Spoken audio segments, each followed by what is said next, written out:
Welcome to our 2020 Parent Information Evening.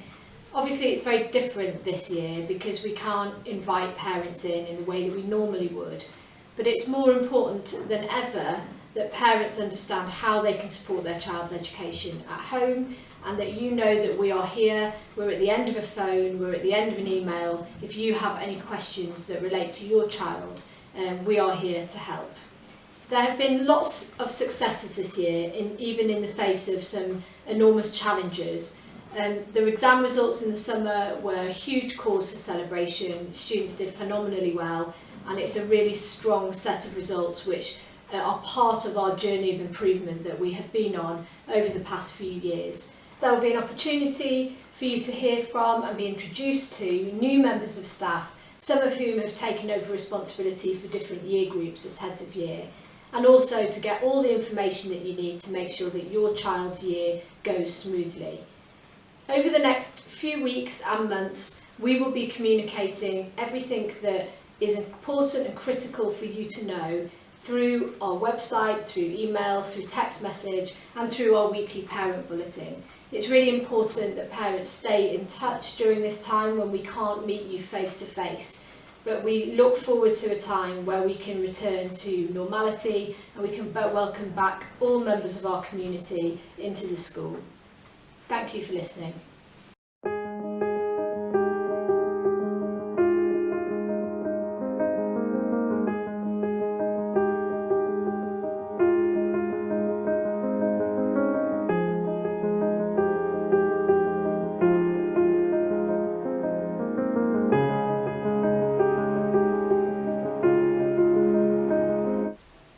Hello, my name is Miss Sandriva and I'm Head of Year 7 here at Haggerston School.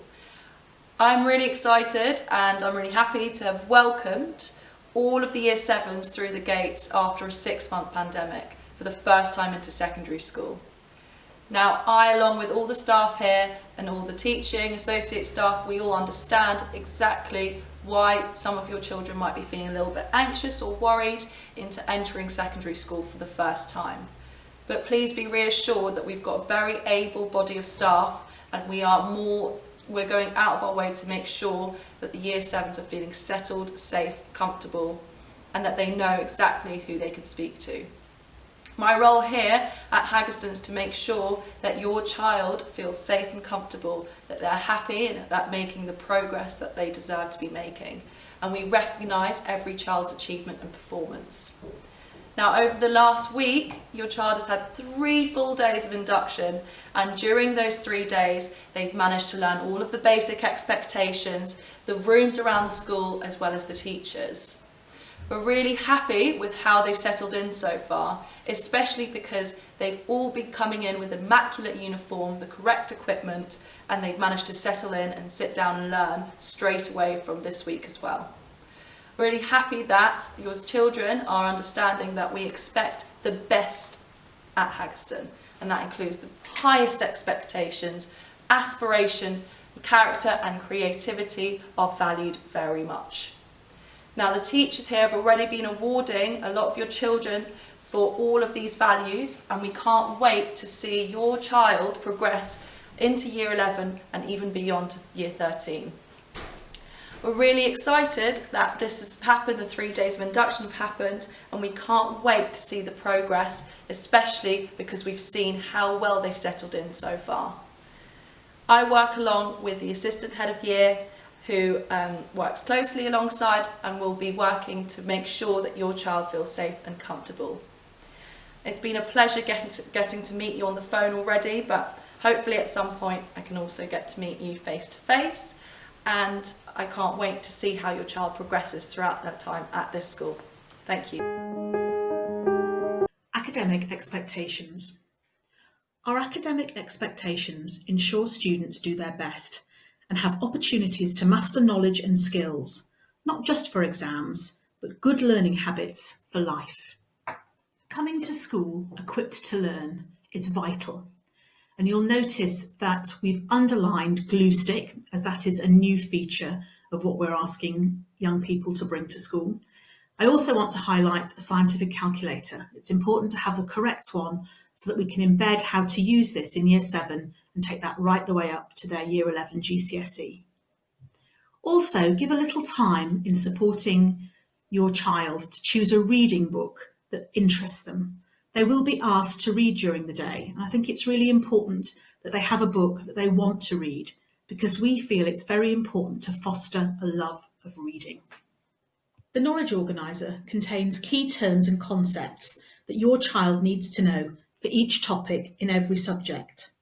Use it to acquire knowledge, work independently, and revise. This slide makes it clear how best to support your child make progress. Get involved with their learning. Talk to them regularly about what they've learnt at school today.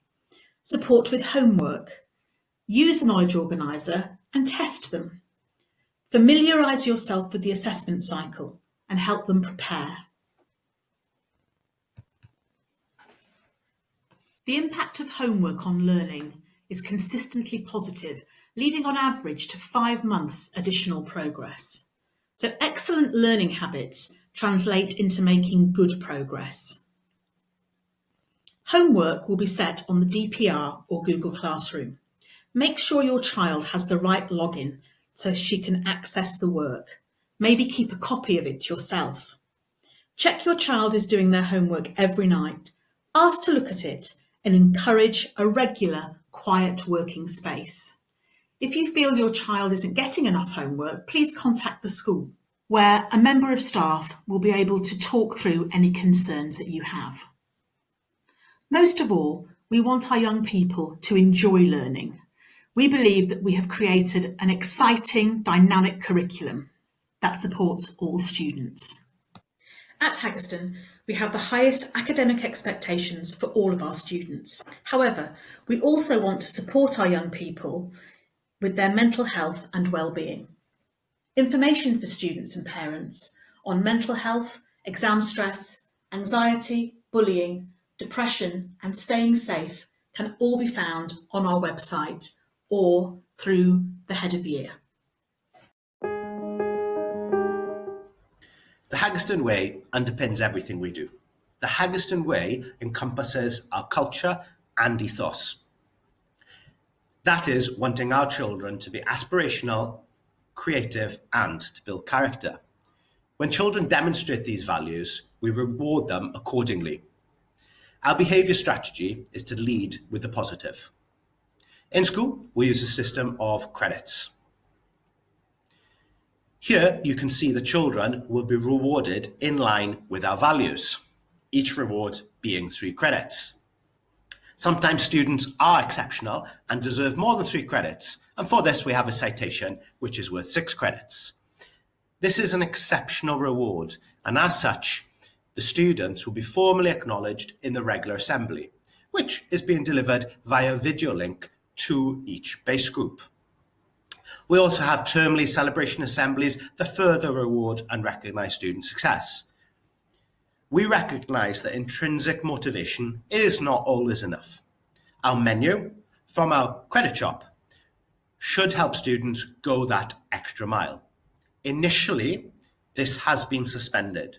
Firstly, children need to build up credits in order to exchange them for the tangible rewards. And secondly, we do need a period of time of settling given the COVID considerations. Here are some of examples that you can see on the screen of what students can exchange their credits for. The early lunch pass, that is jumping to the front of the queue, is very popular and at 50 credits, good value. What you see presented are our core behaviour expectations. This is by no means an exhaustive list of rules. It is the way we expect students to conduct themselves. I'll give you a moment to look through this list.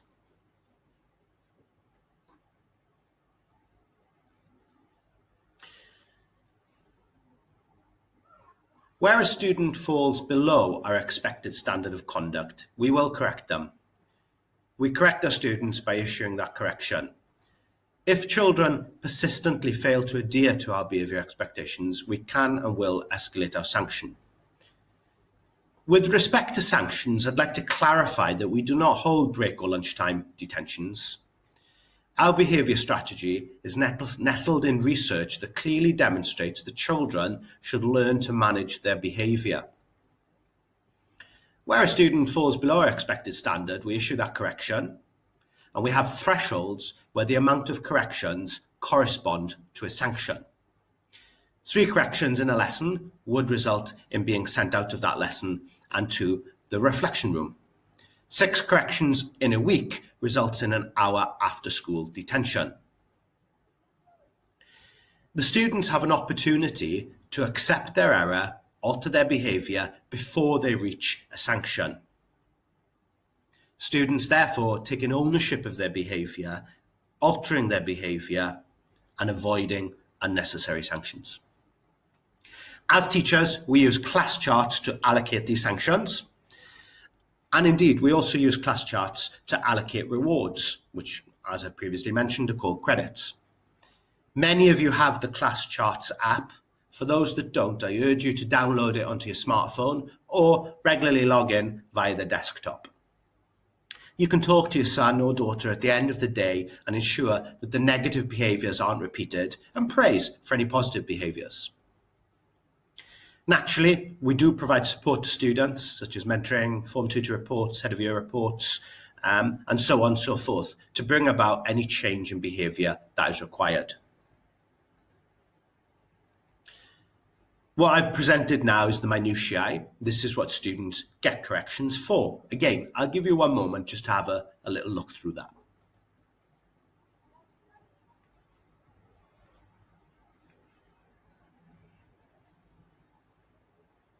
And of course, some students do have serious negative behaviours, and here is the consequence for those serious negative behaviours.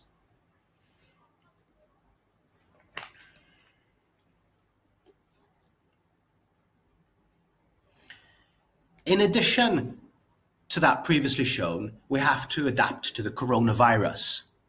We've added these corrections that I'm presenting now. Not social distancing, repeated refusal to follow social distancing, and refusal to follow safe hygiene. It is vital for all of our safety that children comply with these sensible measures. To support students in understanding these rules, we have not followed through the regular sanctions during the induction week and indeed our first week of teaching. This adjustment period is allowing our students to become aware of the new requirements in school and adjust their behaviour accordingly. Regular sanctions will be in place from Monday the 21st of September onwards. In light of COVID-19, we've also made some adjustments to the way in which we work, as have all workplaces. You are no doubt aware that children are in year group bubbles, and to support this, they'll have a different entry point into the school. The entry points for each year group are shown there.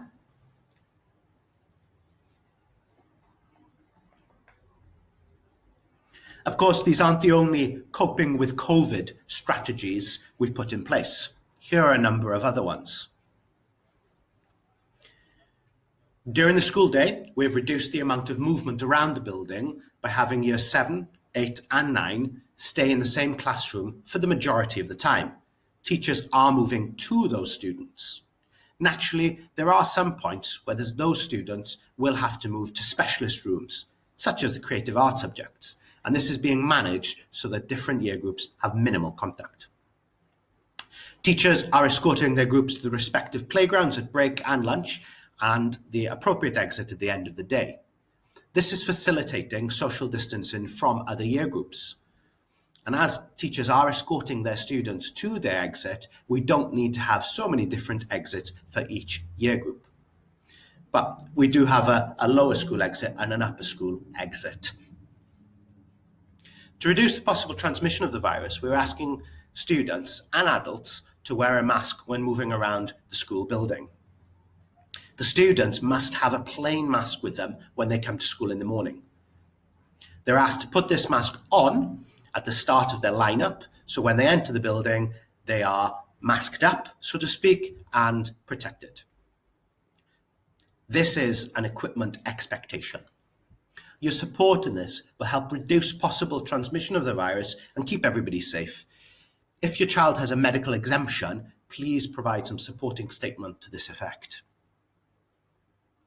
The next bullet point I'm looking at is a hand sanitizer. Your child is welcome to bring their own hand sanitizer, but it must be used upon entry to the school and indeed at the start and end of every lessons. Furthermore, we've introduced a one-way system in the main school building to avoid unnecessary mingling of students.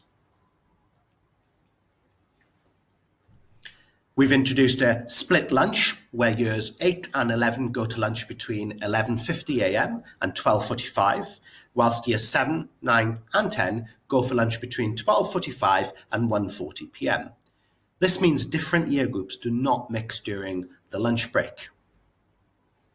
Moreover, each of those year groups has their own separate area of the playground, so there's absolutely no mixing of the year group bubbles. Given the constraints COVID has placed upon us, we ask for your support in ensuring your child has the face mask when coming to school each morning. We'd also request that during any inclement weather, students have an adequate coat. So with respect to earrings, our rule about earrings is that they should be gold or silver looking and a small stud. We do not accept anything that sparkles. Numerous piercings all over the ear are not acceptable. Simple, plain piercings, one in each ear, is acceptable. Please ensure your children are compliant so they avoid corrections for something that is very easy to get right. We will ask students to remove piercings if they are not in line with our guidelines. And my final slide is about the shoes. You can see from the slide what shoes are acceptable and what shoes are not acceptable. We don't accept boots of any kind. Kicker shoes are fine, but kicker boots are not fine. Nor are trainers. We don't allow trainers. I would like to take this opportunity to thank you for supporting your child in ensuring they arrive at school with the correct equipment and ready to learn.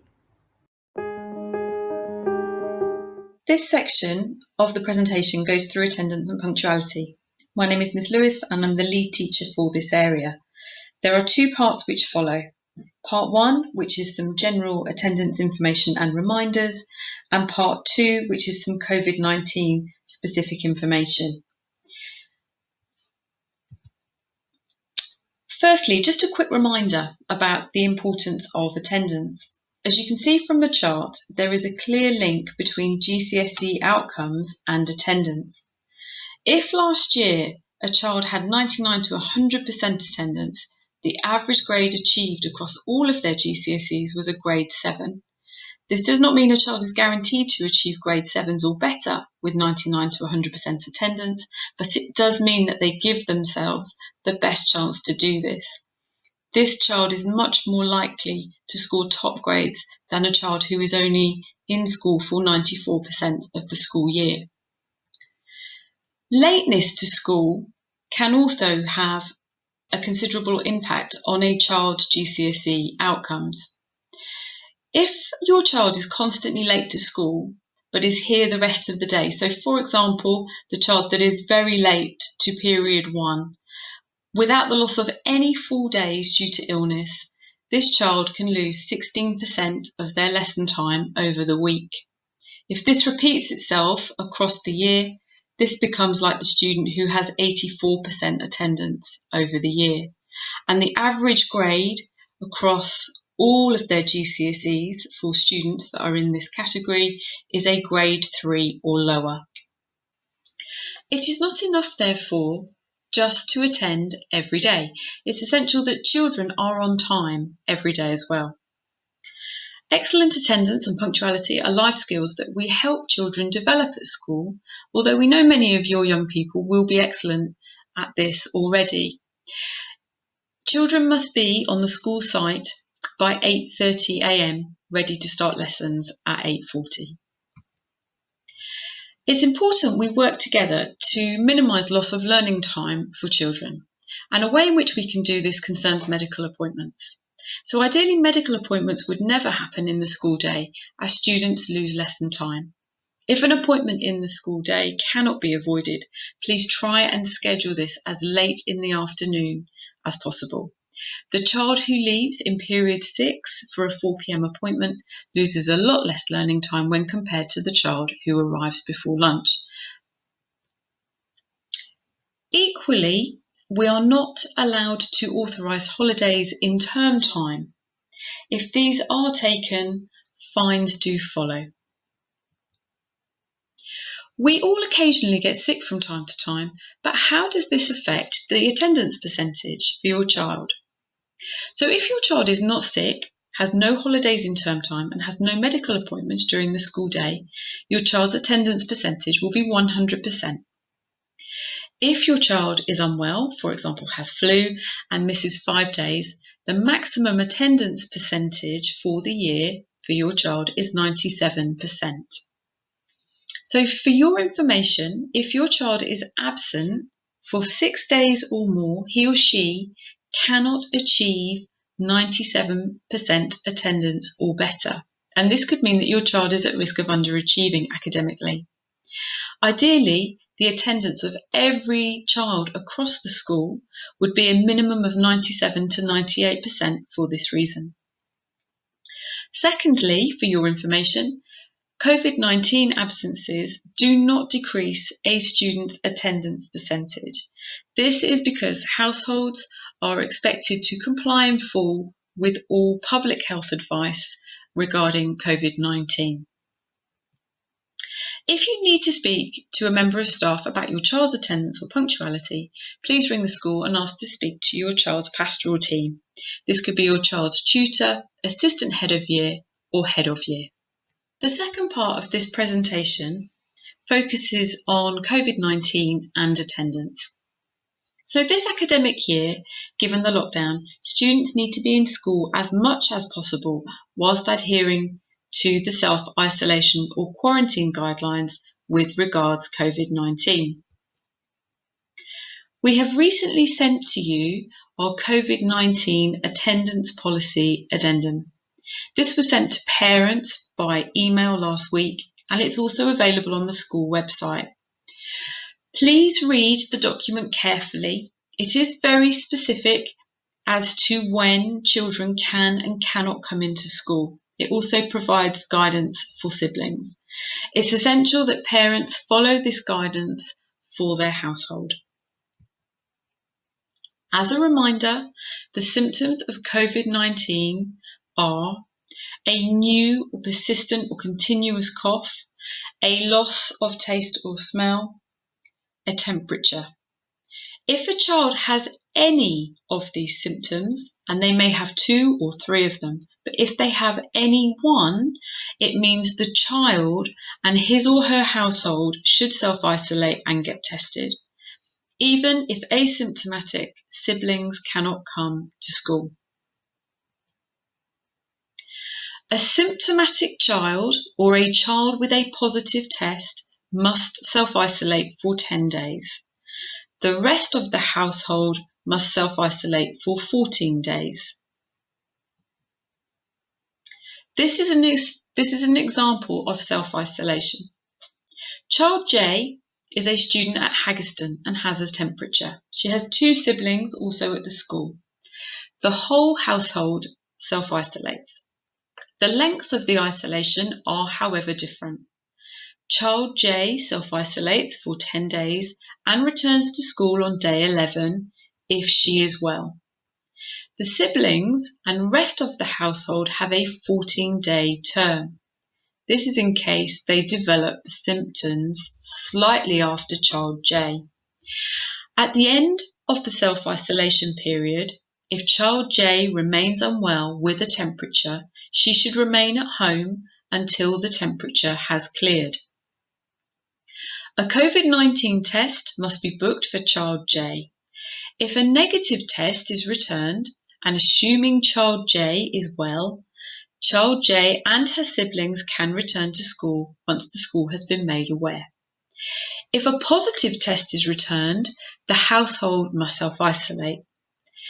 Please inform the school as soon as possible of a negative or a positive test result. An example of an illness such as flu and how this interacts with our guidance for COVID-19. So if you think your child has flu, so for example, your child has a temperature and feels unwell, may not have a cough or loss of taste or smell, the household, however, must still self-isolate and get tested. It has to be proven for it not to be COVID-19 before a child can return to school, as a temperature is a COVID-19 symptom. Essentially, if a COVID-19 symptom is present, the illness is to be treated as if it is COVID-19 until it is known from testing that it is not. If tests are difficult to access, keep trying, but please adhere in full to the self-isolation terms until or unless a negative test result is returned. If you are unsure about whether to send your child in with regards to COVID-19, please speak with your child's head of year or assistant head of year who will be able to advise you. The safety of students and staff alike is a priority, and it's important we all work together to achieve this aim. Lastly, if your child is taken ill in school with a COVID-19 symptom, your child will be isolated. We will phone you to collect your child. Please be prompt if you are collecting your child for this reason. Siblings will be sent home at the same time. Hello, my name is Mrs Moran and I'm Deputy Head Teacher but also the designated Safeguarding Lead, and I'm just going to take some time today to talk to you about safeguarding at Haggerston School. So first of all, I just want to direct you to one of the ways in which you can contact us if you have a safeguarding concern, and that is through the safeguarding email that you can see in blue there on the screen. You are also able to call the school up and arrange time for a phone call or a meeting with any member of the safeguarding team, and I will talk about some of those members of staff in a moment. You also can, if you have an immediate and urgent safeguarding concern, contact the First Access and Assessment team at Hackney, and the telephone number is there and is also on the school website. So key members of staff that I want to talk to you about that form part of the safeguarding team. The first is the assistant head of year for your child, and they are also a trained safeguarding advisor and can be an important contact for you if you have any safeguarding concerns. Second is Mr. Paddy. He is the deputy designated safeguarding lead, and he works with me to support the school with safeguarding. And finally, Miss Williams, who is the inclusion coordinator, who also has responsibility for safeguarding. It's really important that you know who these staff are. Safeguarding is at the heart of what we do at Haggerston School, and these are key members of staff that enable us to ensure that our students are kept safe. I also just want to point out to you a government document called Keeping Children Safe in Education. This is produced every year, and in particular this year there is an important amendment to their definition of safeguarding, and that is that mental health is now an explicit part of the definition of safeguarding, and it's a really important and a very welcome addition, particularly given the context that we are in at the moment. Just want to point out a couple of support mechanisms that we have here at the school. Aside from us as staff, we also have our school website, and there is a particular area of the school website that is focused on wellbeing and mental health. Talked about this last year, but I just want to remind parents that this is available for you if you need it, and also for our students. It's under the section called Personal Development, and it's called the Wellbeing and Mental Health section. That's what it looks like, and there's a number of different areas, including a section that's called Information for Parents. And that just lists there some of the different things that the website looks at for parents to provide support. And there are useful websites that are available on there as well. So I just want to talk to you about how we're supporting our young people as they return to school in terms of their wellbeing and mental health. So one of the reasons we had induction days and we kept our students in their tutor groups or their base groups was to provide time for the students to discuss experiences if they wish to. Having wellbeing and mental health as one of the key areas of focus for tutor time this term and for our character days is another way in which we are supporting our young people. We also will be continuing with our external support from ACE-Base and Young Hackney. Another aspect that I wanted to talk to you about was online safety, and this has become even more important because of the amount of time that young people have spent online over the last few months. And again, in the same area of the school website, under personal development, there is an e-safety section. On the website, this area identifies what the risks might be. It provides a parental guidance leaflet. It discusses how you can support your child to be safe, how to report concerns, and again provides some useful websites. And I would really recommend that you have a look at that and familiarise yourself with it. Key things that it also talks about is whether or not you're having regular conversations with your child about staying safe online.